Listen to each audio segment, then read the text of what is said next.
Las reconocidas estrellas de Hollywood, Penélope Cruz y Javier Bardem, están en el centro de la polémica por sus posiciones ante el conflicto en Gaza.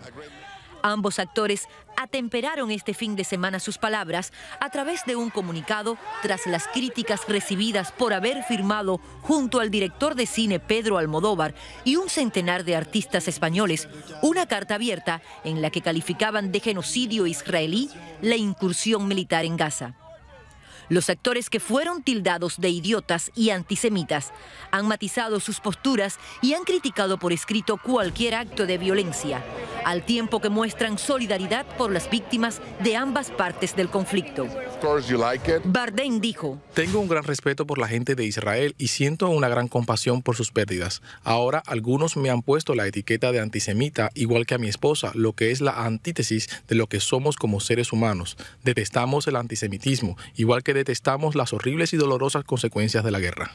A lo que el también galardonado Jon Voight respondió: estoy más que enfadado. Me duele en el alma que gente como Penélope Cruz y Javier Bardem hayan podido incitar el antisemitismo y permanezcan inconscientes ante el dolor que han causado. Son unos ignorantes sobre la historia completa del nacimiento de Israel. Deberían avergonzarse y pedir perdón al pueblo de Israel. Antes de entrar en este tema con nuestros invitados para este segmento, Irania Luzardo, quien es editora del Huffington Post. Gracias, Irania. Y Juan Dirsi, director asociado del American Jewish Committee. Gracias, Juan, por estar con nosotros esta noche. Israel y Palestina han accedido en el Cairo a una tregua de 72 horas. Hamas y Yihad Islámica piden la retirada de tropas de Gaza y el levantamiento de lo que ellos llaman el bloqueo. También demandan la apertura del paso de Rafah, que Egipto estaría dispuesto a sopesar. Pero también este tema con estos artistas, ya vimos las declaraciones de Javier Bardem y Penélope Cruz retractándose de esa carta tan dura, antisemita, la redacción de la carta original, y también el caso de Jon Voight, el papá de Angelina Jolie, que dio esas declaraciones tan duras, llamándole ignorantes a los que firmaron esa carta. Son 100 intelectuales y artistas en España que han firmado esta carta. Irania, tu reacción a todo esto que está pasando. Bueno, la carta yo no creo que es algo nuevo, especialmente entre la intelectualidad o las celebridades en España, ¿no? Comentábamos un poco que en Europa en general y especialmente en España se vive este movimiento bastante en contra de los judíos y entonces no me extraña. Ahora, yo vi el documento original, creo que el documento original puede tener muchas lecturas, pero y defendiendo un poco a Bardem en algún sentido, creo que también es congruente en el sentido que lo que está hablando es de la confrontación y de un llamado a la paz. Yo no lo vi tanto con tantos ribetes, pero insisto, puede tener muchas lecturas y puede también tener una explicación en cómo ha sido el comportamiento, especialmente de Javier Bardem, anteriormente con otros procesos políticos en los que ha manifestado una postura. Juan Dirsi, ¿por qué este movimiento antisemita tan fuerte en España, principalmente en estos momentos? Primero déjame aclarar una situación. Yo creo que hay una sola lectura y que es una lectura absolutamente antisemita y por eso la declaración de Penélope Cruz y de Javier Bardem retractándose de sus palabras, porque ellos mismos se dan cuenta que firman una carta que tiene un contenido absolutamente antisemita y se ven ante la necesidad de salir a distanciarse de este grupo de pseudointelectuales. La pregunta acá es la pregunta de siempre, ¿no?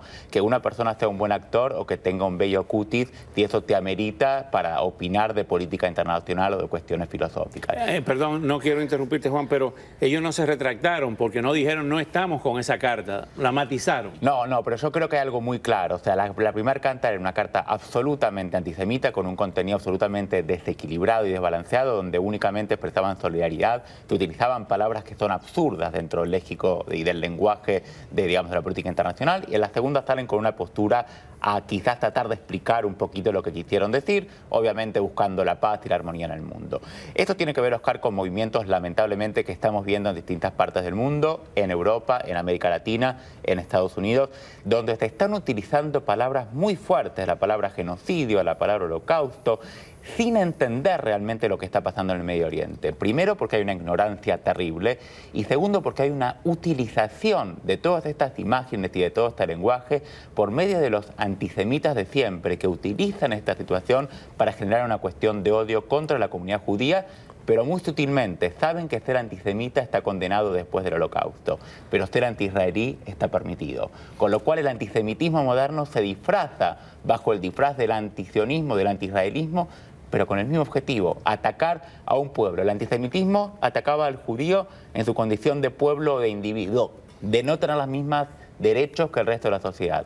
El antisionismo es lo mismo, pero a nivel nación. El judío no tiene derecho a tener un Estado, el judío no tiene derecho a ser parte del concierto ante las naciones. Pero es la misma historia. Irania. Yo no quiero desviar el tema, porque obviamente es hablar de dos artistas versus yo creo que el verdadero problema, que es el conflicto que está pasando ahora y la crisis humanitaria que hay en una región, ¿no? Y que apenas la punta del iceberg de todo el problema en el Medio Oriente.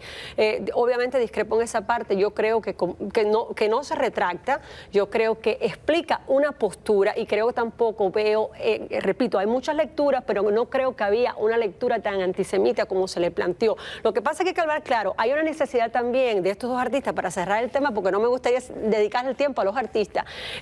Hollywood está controlado por un gran poderío económico y de fundación judía. Entonces realmente Javier Bardem y Penélope Cruz han escogido el momento menos oportuno para meterse en un tema que probablemente son ignorantes, probablemente no lo dominan, aunque lo dudo. Javier Bardem es un hombre extremadamente culto y extremadamente interesado en política. Justamente hablando de eso, aunque no quiere seguir hablando de los artistas. Creo que hay una crisis mayor. Claro, ahora vamos a hablar de esa crisis mayor. Ahora bien, Hollywood, y lo titula Fernando Mexía, el incómodo silencio de Hollywood ante el conflicto palestino-israelí. Y no hay pronunciamientos, por ejemplo, de Steven Spielberg, dice el artículo, no hay del delegado de DreamWorks Animation, Jeffrey Katzenberg, no hay una declaración de Barbara Streisand con lo que está pasando. Entonces, ese silencio, ¿por qué en este momento?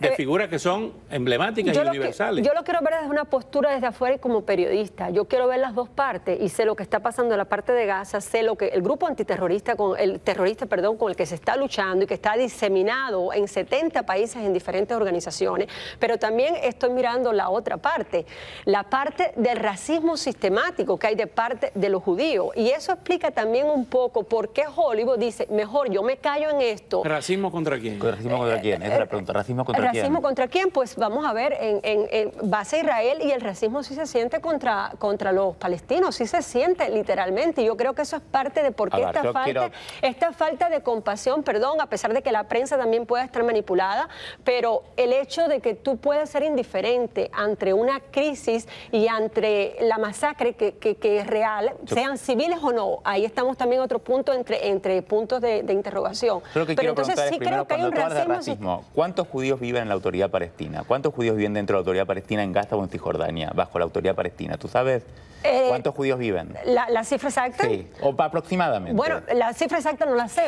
Cero. ¿Cuántos árabes viven dentro del territorio del Estado de Israel? ¿Cuántos árabes viven dentro del territorio de Israel? 1,5 millones, 20% de la población, querido, con los mismos derechos que la población judía. Ver, o sea, no puedo entender la calificación de racista. O sea, pero es que el racismo viene en muchas formas enlatadas. Viene en la forma pero tú no puedes física, hablar de racismo. No puedes hablar de racismo cuando no hay presencia por un lado, porque está prohibida la presencia judía. Ver, yo y no cuando por otro lado hay miembros de la Corte Suprema en israelí que son árabes. Miembros del Parlamento israelí, y tú no has escuchado, y creo, por lo menos yo no escuché en ningún parlamento, un miembro que hable en contra de su propio gobierno, que queme la bandera de su propio país y sigue siendo lo mismo. Yo creo que yo respeto mucho tu opinión y creo pero son hechos, no es una opinión. No, es una opinión y hay hechos detrás de una historia que tiene muchas raíces y muchas formas para interpretarla. Pero me parece que para hablar de racismo en el Estado de Israel hay que tener más conocimiento. O sea, cuando tú me dices que no sabes cuántos viven, creo que hay que ser un poquito más cuidadoso cuando tú utilizas la palabra masacre, la palabra terrorismo, la palabra racismo. Creo que hay que estar muy cuidadoso porque como comunicador público, y sobre todo en tu papel, creo que tienes una responsabilidad. Tú no puedes manejar la palabra masacre. Perdón, querido, yo no manejo, yo personalmente no manejo la palabra masacre. Yo hablo simplemente de un enfrentamiento, pero como mismo, yo sí creo que sí hay una actitud permanente de parte de Israel a la situación que se está viviendo tanto en Gaza, en la situación que se está viviendo en Cisjordania. Creo que es evidente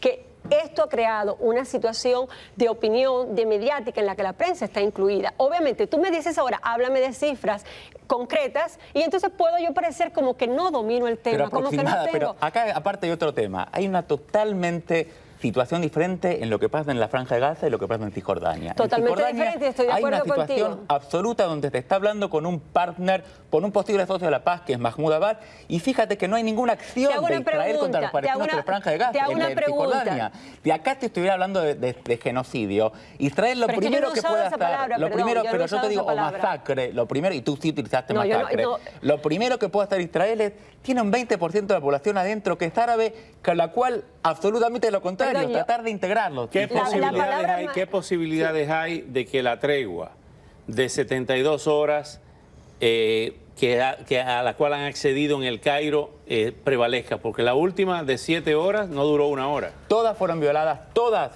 por Hamas y las milicias palestinas. Todas, absolutamente todas. El delegado de Hamas ha dicho hoy a CNN, ha dicho que definitivamente tiene que terminar lo que ellos llaman el boicot, el bloqueo a Gaza y el intento de ocupar todo ese territorio. La tregua que se pactó, el cese al fuego, es un cese al fuego humanitario. Lo que se decidió es que por 72 horas no va a haber más ataques de ninguna de las partes, no se va a modificar la situación en el terreno. Esto es simplemente para dar un respiro a las dos poblaciones, la población de Israel, que está asfixiada de recibir misiles. Se nos acabó lamentablemente el tiempo, no hay posibilidades de paz a corto plazo ahí. Yo creo que hay que hablar, y no sé cómo sería la solución. Hay que dejar de pelear y hablar, y simplemente... ver ambas posturas. Y desmantelar el terrorismo. Con terror en eso estamos de acuerdo. El terrorismo hay que desmantelarlo. Gracias. Creo que en eso estamos de acuerdo. Abajo el terrorismo. Gracias.